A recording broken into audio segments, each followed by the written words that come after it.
Yep, I was a dad at 23. That's right. I was a dad at 23. I was very young, very young. And you guys want to know something that I never talked about before? There was a moment in time. I want to say this is probably like right before I had L. I want to say I was 21, 22 when I was thinking about having kids. I really wanted to adopt a kid. That was something that, like, for some reason, I felt like I wanted to do before I had my own kids.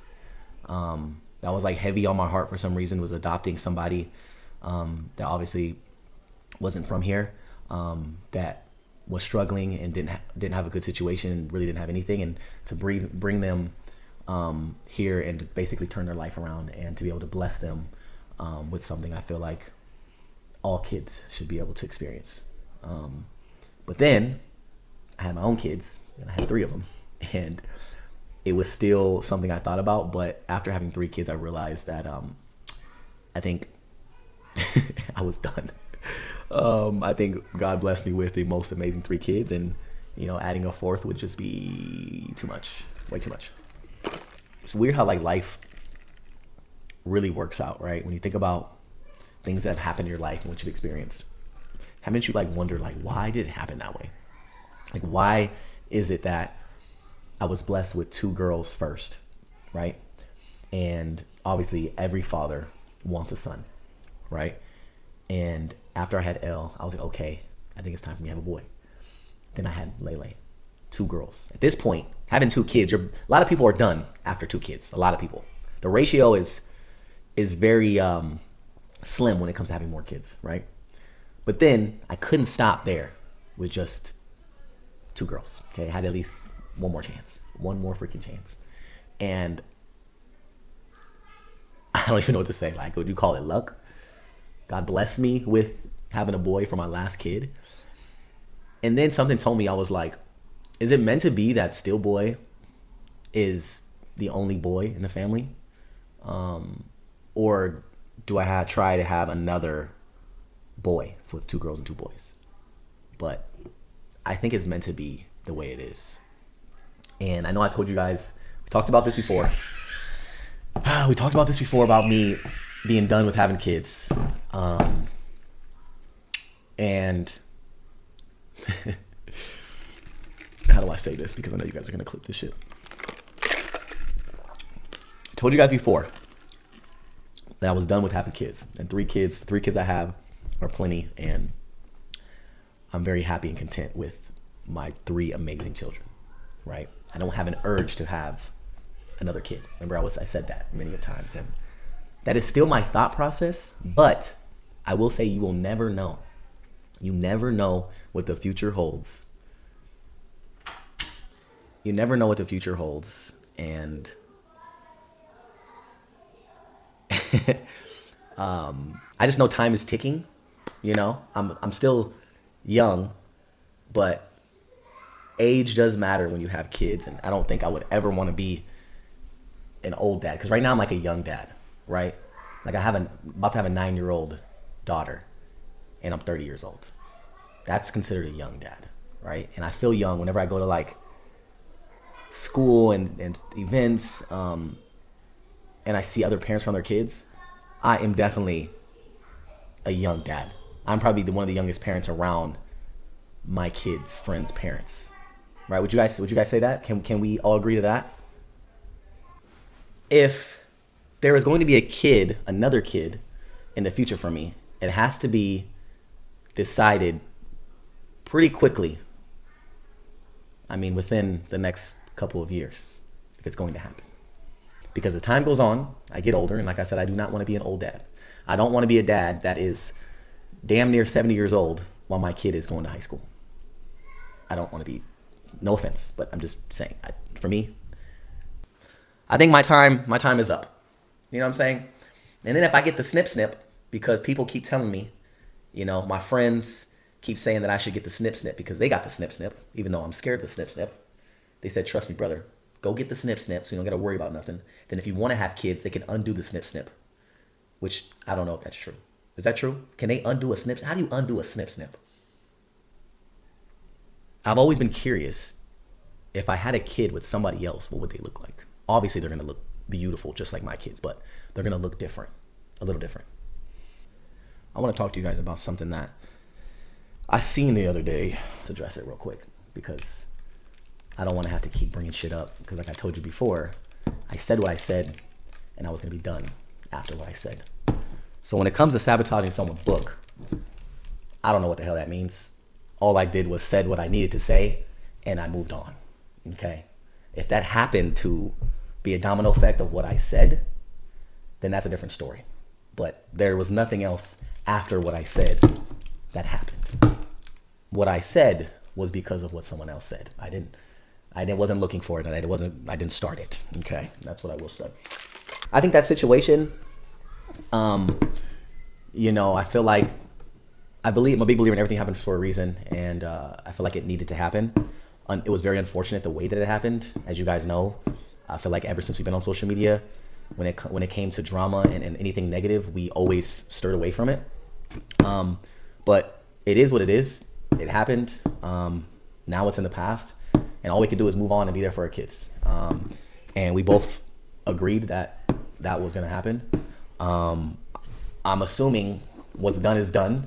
But again, you never know what the future holds, and you never know what people are up to. On my end, I've moved on, and it's really all about the kids. At the end of the day, as you guys know, everything that her and I do is for the kids, and I feel like it was definitely a learning lesson for both of us. I'm hoping that we can move on from this. And at the end of the day, all I want is to be able to have the best. To try to continue to have the best relationship with their mother, because that's what these kids deserve. Okay. And one thing that I've always prayed for was to not have a situation like other people do that I'm close to. Okay. It's very unfortunate to have, a very strict and, how can I say it? When it comes to having a co-parenting style that's, scheduled and things are handled through the court, that's not it. That's not it for anybody. It makes it difficult for the mom and the dad and the kids. Nobody wins. But when the situations are the best, when, everything is just smooth, the kid, you get to see the kids every day. If the mom needs my help, I'm there for her. And if I need the mom's help, the mom's there for me. I feel like every co-parenting style should be like that. Unfortunately, it usually doesn't work out like that, but I'm trying to keep it that way. I've tried to keep it that way. There's obviously mistakes that I made in my past, and I've learned from them. I've grown. I'm in a completely new era, as you guys have seen. I'm in a situation at a very young age and had kids at a very young age. I was 22, 23 years old, and I'm not gonna lie, I feel like, without like getting emotional, because for some reason, whenever I talk about being a parent and being there for my kids, I just get emotional because I see other unfortunate situations with some of my friends and family, and I'm just like, fuck, like I couldn't imagine having a fucked up co-parenting situation. I am the type of father that has to be in their kids' life. Like I couldn't imagine not seeing my kids for a whole month or 2 months or even fucking a few days, like, and not being able to call them and check on them and seeing what's going on. I couldn't imagine that. Like, that doesn't even make sense in my head. So when I hear other situations that are like that, I'm just like, that is the worst thing that can happen to a father, like to a good father, a father that wants to be in their kids' lives. Because just because you're a father doesn't make you a good father, if that makes sense. There's a difference there. Like every man can be a dad, but it takes a special dad to be a good father. And so a lot of dudes that I know that are close with me are good fathers, and the fact that they can't be, in their kids' lives because of the co-parenting situation is very sad to see. And I feel them because, like I said, for me, if that happened to me, I wouldn't know what to do with my life. And y'all know me. Y'all seen me crash out before. I was joking in the past, but I wouldn't be joking if that shit happened to me. It would be a real crash out. let's just put it that way. And y'all know that about me. Like when it comes to my kids, I'll do anything for my fucking kids. And it's crazy because like some of y'all may say, because of what happened in the past, some of y'all may say I'm going through it. I think at the time, during it, when it happened, I was, but I'm a type of person where like, once it happens, it happens. And I'm the type where I can look past it and I can move on. And it won't affect me, if that makes sense. You know what I'm saying? Like, I'm very, as you guys know, especially when it comes to social media shit, once something happened and someone says something, that shit's in the past. And I don't dwell on it. I just move on and I focus on me and I focus on my kids at the end of the day. So some of y'all may say that I'm going through it still. I'm not going through it. Trust me. Like, I can give two shits. Like, us parents, whenever us parents go through things, whether it's with your significant other or the mother of your kids or the father of your kids, whenever you go through something, the hardest thing is trying to separate it from your feelings and your kids' feelings, right? You never want to show them that you're going through whatever it is you're going through. And you always want to put a smile on your face. You always want to, show them positivity and show them that everything is A-okay. And even though whatever it is you're going through is hard, you don't want them to see that, because kids can get affected, especially when they think in their head that everything is good. You never want to put that on them. So I think that's the hardest thing as parents, is like trying to separate the two and make sure that they don't see your struggles or your hurt or your pain. Like, I think that is like one of the hardest things as a parent. And we're all like, the thing is, people don't realize like we're all in this shit together. Like, no parent is better than the other parent. Like, we're all in this world trying to figure out how to be the best parent we can be. That's it. Okay, since we're on the topic of parenting, co-parenting, advice from somebody who has been a parent now for 9 years and who's experienced a lot and see other people around me experience different experiences, right? Let me tell you guys some real shit. Okay, when it comes to being a parent, and when you and your partner are no longer together and you guys are co-parenting, your number one priority better be the kids, right? And I would expect that all parents should put their kids first. That's what we would expect, right? That means you got to do whatever you got to do to make your situation happy, right? For example, let me give you an example. From my situation, after my separation happened, when I was like trying to figure out my next chapter of my life, in that process, I still had to figure out her next chapter, because she's someone that's gonna be in my life forever, no matter what, right? She's the mother of my kids. But my number one priority, like I told you guys, that every parent out there should be about their kids, right? And since my priority was about my kids, my priority has to also be about the mother of my kids, because how she's feeling is how my kids are gonna feel.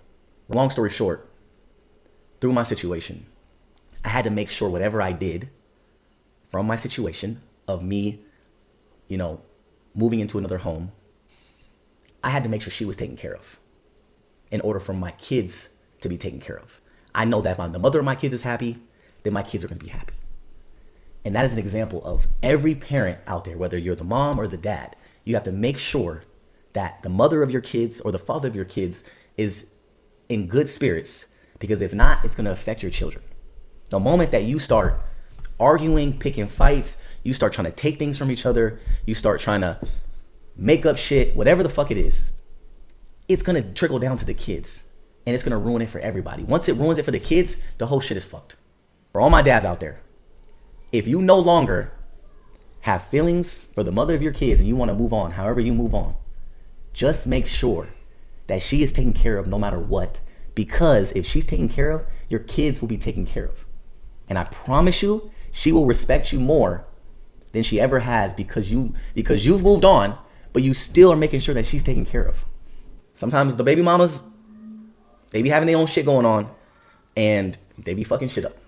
Like, we're not gonna say all moms out there are perfect. Nobody's perfect. And sometimes they got that shit going on that we don't know about. Even when they be on fuck shit, us fathers still gotta take it on the chin and make sure that they're good, because if they're good, the kids will always be good.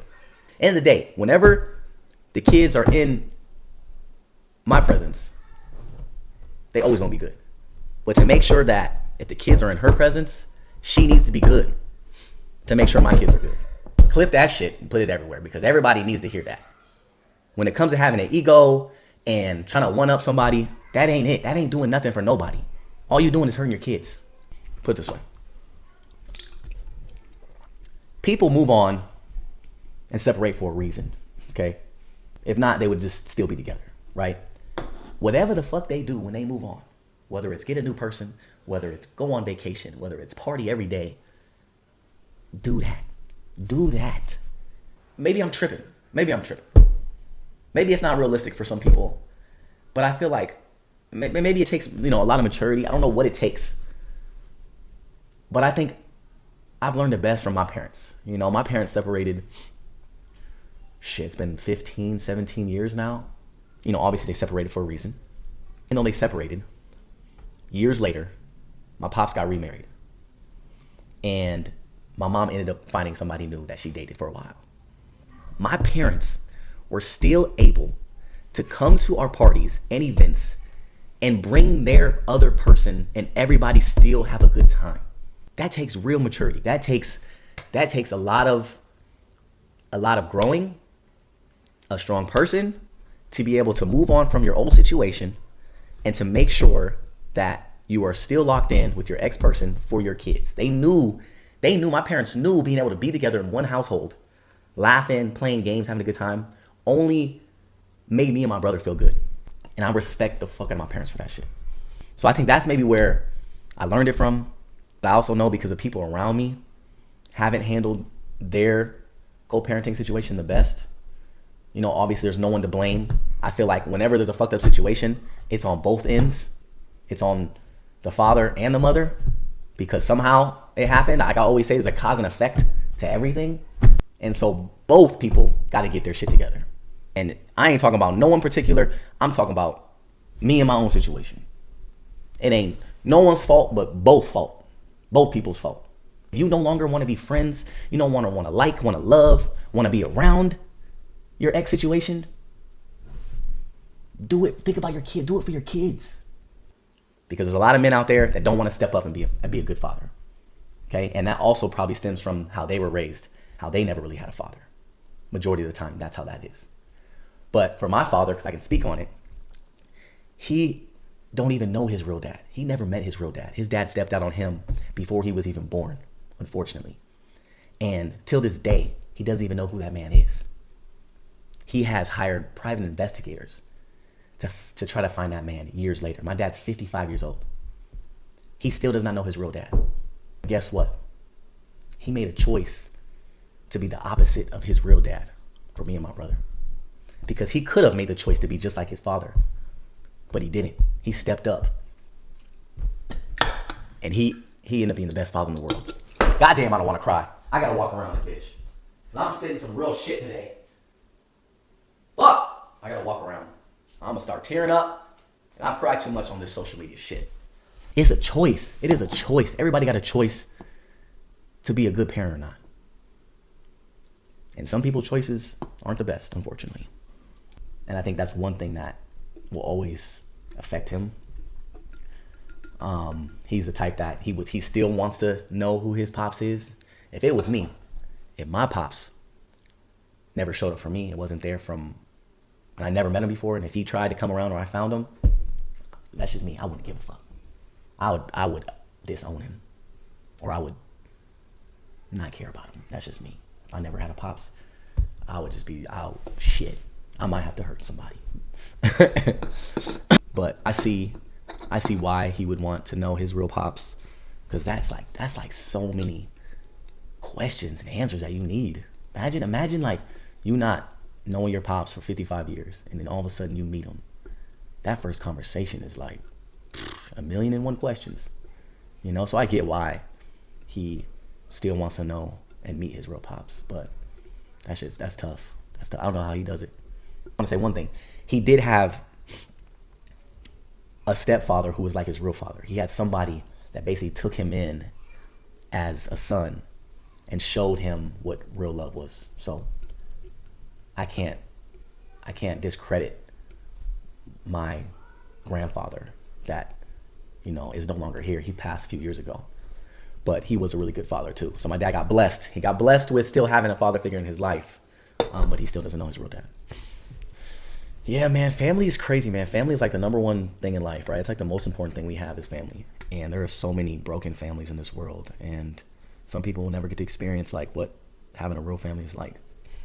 I know one thing. I can say I've been very blessed to have a great family and raised by some great parents.